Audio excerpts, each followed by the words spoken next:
Welcome to another episode of mine. Today I'm going to introduce you to one of the best teachers from Romania, a country situated in Europe, a friend and a teacher from Romania. Hey, how are you? Hi, thank you for having me. I'm fine, thank you. A little bit worried with the COVID situation right now, but let's hope for the best. How are you? I'm likewise.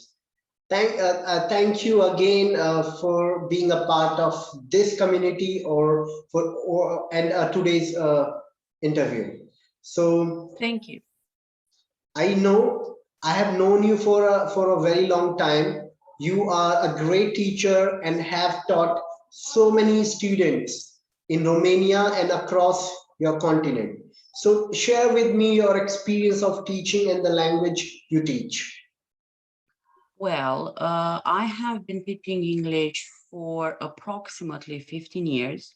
Mhm. I have been a teacher in the public system for 12 years, and now for 3 years, I have started my own business in the field.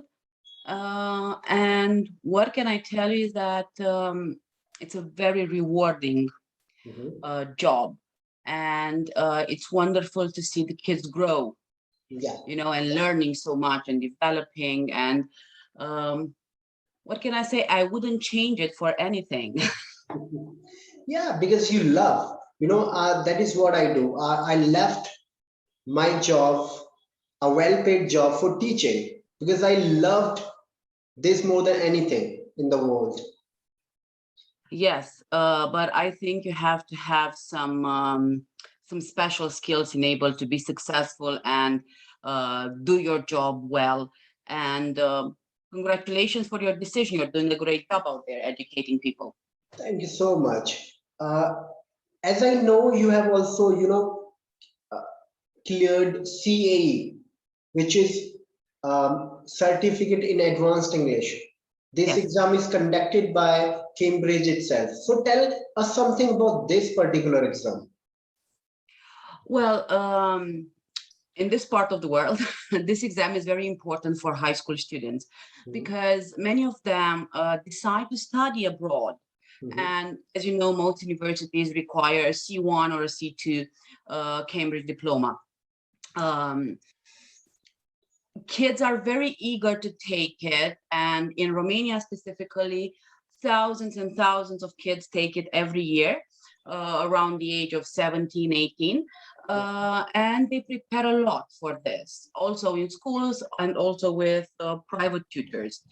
And I encourage them to do so because it's a certificate that you can also use for your CV, when getting a job, Yeah. when traveling.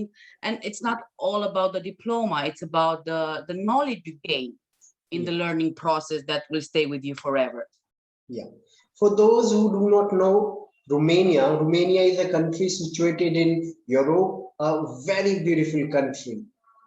So Thank tell you. me Yes. something about your country before we start talking about the languages.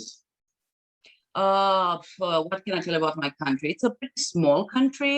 It's Mhm. connected to Ukraine and the Republic of Moldova and Bulgaria. We have wonderful traditions here. We have really good food and a lovely landscape, Mhm. especially mountains, and lots of tourists come to see it. And also, we have great culture, and Yeah. I would love it if more people would come and experience. I would like to come to your country one day if I get a chance. Anytime, you're welcome. Yeah, yeah. So let's jump into to what we have started this interview. So tell me, Sure. uh, how long, according to you, it takes to be perfect at English? Oh, well, that's a rough question because there are so many elements to take into consideration. Mhm. Um, I don't know if the learning process starts when you're very little, very Mhm. young, like 7 or 8. I don't know, it can take up to 10 years, to speak fluent, perfect English. Person to person. Of course, it depends on your skills, on your level of involvement in the learning process. there are many variables in the equation. Since you are professional, right? You have, like you mentioned, you have been teaching English for 12 years. It's a long time, right? It's a lot. Well, actually, they're 15, but okay. So I mean, how long it you took to be good at this language? For me, Yeah, well, what can I say? I'm still learning yeah. Like a person has to be learning. There is always some room constantly, to. constantly. Yeah, we mhm. Sure, please. We have to be consistent with learning, right? Exactly. You learn every day with your kids. Mhm. You learn from the mistakes you do in teaching.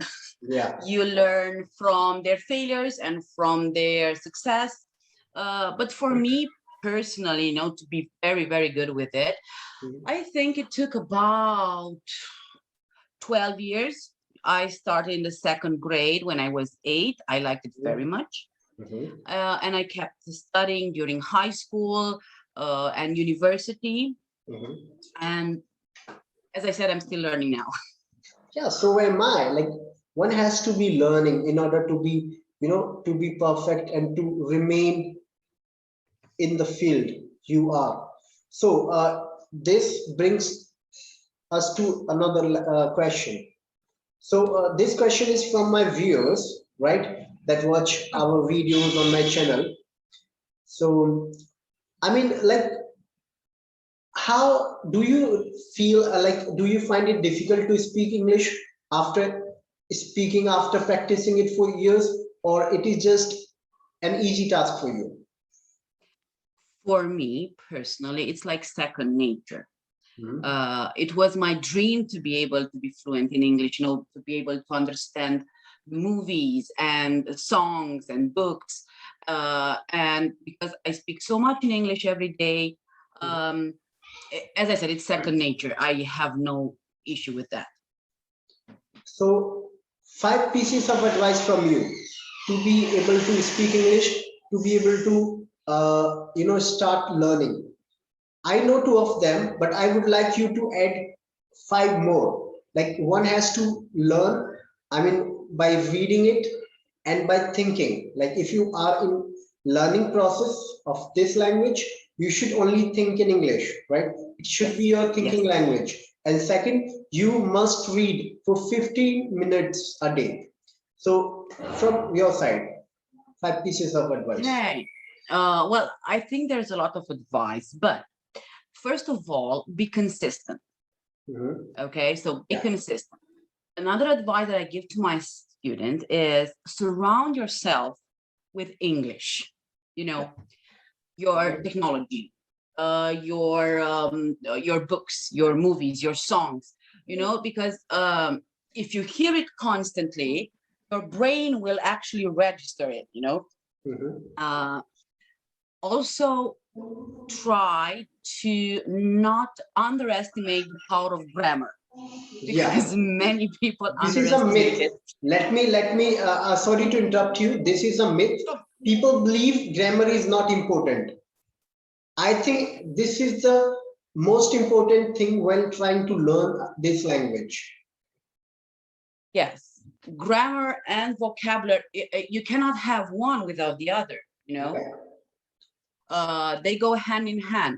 No Mhm. one says that you have to learn extremely advanced grammar, but there is a medium level that you should reach. Yeah. Also, another advice that would be is constant practice. And when you see that things don't actually go according to the plan, Mhm. work with a professional, ask for advice. Because one of the things I realized through all these years is that if students learn something in a wrong way, so they don't have the correct information, it's very difficult to correct it afterwards, Yeah. you know? And if you feel that you cannot do it on your own, ask a professional. Yeah. So informative. So, Okay. since we have very limited time, we have to stop it here. But thanks again for being a part of this interview and making some time. Thank you so Thank much you for again. having me. Thank you for having me, and I hope we'll meet again.